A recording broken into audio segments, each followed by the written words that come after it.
ব্যারাকপুর সবজি মহল আরদালি বাজার এলাকায় থাকা পুরনো ইলেকট্রিক সাপ্লাইয়ে গুলি চলার ঘটনা ঘটল। বুধবার বিকেলে গুলির আওয়াজ পেয়ে স্থানীয় বাসিন্দারা পুরনো ইলেকট্রিক সাপ্লাইয়ের ভিতরে গেলে দেখতে পান মোহাম্মদ ইমদাদ নামের এক যুবক গুলিবিদ্ধ অবস্থায় পড়ে রয়েছে। সাথে সাথেই তাকে নিয়ে যাওয়া হয় ব্যারাকপুর ডাক্তার বিএন বসু মহকুমা হাসপাতালে। অবস্থার অবনতি হয় তাকে কলকাতা হাসপাতালে স্থানান্তরিত করা হয়। ঘটনার খবর পেয়ে ঘটনাস্থলে আসেন ব্যারাকপুর পুলিশ কমিশনারেটের অতিরিক্ত উপনগরপাল মধ্য ইন্দ্রবদন ঝা।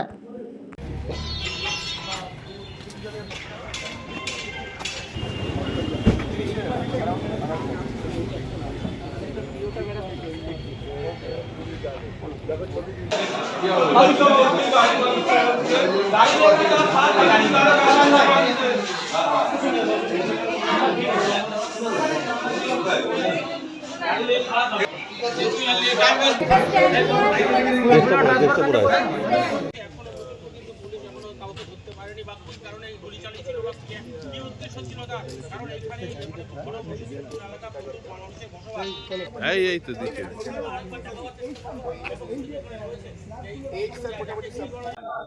আমি শুনলাম যে ঘরের মধ্যে ঘুমিয়েছিলাম, শুনলাম ইমরাদের উপর গুলি চলেছে।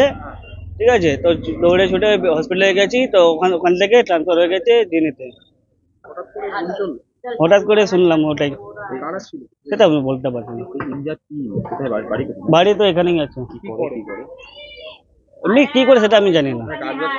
কাজ করে কি কাজ করে সেটা আমি জানি না। কোনো রাজনীতি দল করতে পারে না না না না, এমনি আপনার বাড়ি থেকে পাশে তো পুলিশ না, আমার বাড়ি ওখানে আছে। এখান থেকে যে ঘটনাটা ঘটেছে আমাদের পাশে তো পুলিশ কমিশনার আছে, ভয় লাগছে ঘটনাটা হওয়ার পর আতঙ্কিত? দেখুন, আতঙ্কিত সবাই আছে, কিন্তু এখানে যেহেতু প্রশাসন আছে, পুলিশরা সব আছে, ঠিক আছে, এখন একটু ভয়টা একটু কম আছে। আপনার নাম? আমার নাম শেখ সালমান। ওটা লাইভে লাস্ট তো এরপরে এরপরে কাজ করতে দেবেন তো? শিওর তো? ঠিক আছে। আনন্দ না আনন্দ না আনন্দ না। হ্যাঁ, আমরা খবর পেলাম কি 3:15 নগর একটা এখানে গুলির ঘটনা হয়েছে। ব্যারাকপুর থানা পুলিশ, টিটাগড় থানার পুলিশ, আমরা এসিপি ডিসির সঙ্গে সঙ্গে এখানে ভিজিট করে দেখলাম। এখানে আসার পরে আমরা ইনকোয়ারি করার পরে জানা যায় কি একজন আহত আছে, একজন ওর উপর ফায়ারিং এর ঘটনা হয়েছে। এখন যেটা পাওয়া যাচ্ছে কি ও খুব এরকম নয় কি মোটামুটি সেফই আছে, মোটামুটি সেফ বলতে পারি, কিন্তু এরকম তো কিছু আমরা কিছু বলতে পারি না। এখন অ্যাডমিটেড আছে ও। যখন আগে বিএন বসে গিয়েছিল তখন আমার অফিসার ওর সঙ্গে কথা বলল। আমার অফিসার কথা বলে তখন ওই এক দু তিনজনের নাম বললো।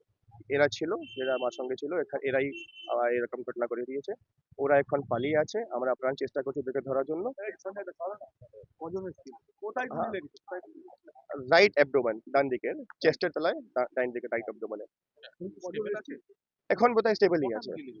একটাই একটাই হ্যাঁ, আপাতত যেটা জানা যাচ্ছে একটাই গুলি চলেছে।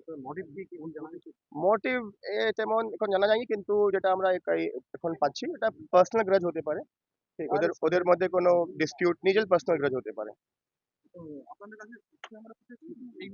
ওটাই এই মুহূর্তে এখনই ওটা কালেক্ট করার চেষ্টা করছি আমরা। আমরা জানি কারা আছে, আমরা জানি কারা আছে, যারা নাম দিয়েছিল আর আমরা জানি আইডেন্টিফাইড আছে। ওদেরকে ধরার চেষ্টা করছে, ওরা পালিয়ে আছে। সব এখানকার পাড়ার ছেলে। যেটা ভিকটিম বললো 3 জন ছিল। হ্যাঁ, না এখানেই তো সবের পাড়ার মধ্যে এসছে। পাড়ার মধ্যে এটা কাণ্ড করে ওরা পালিয়ে যায়। হ্যাঁ, পাড়ার মধ্যে তো সব পরিচিত থাকে, হয়তো নিজের মধ্যে আড্ডা মারছিল তখন এটা ঘটনা করে দিয়েছে। ওটা নিয়ে ওটা খুঁটিয়ে বের করতে হবে, ওটা খুঁটিয়ে বের করতে হবে, তদন্ত করছি আমরা কি বেরোচ্ছিল কি না ছিল। ঠিক,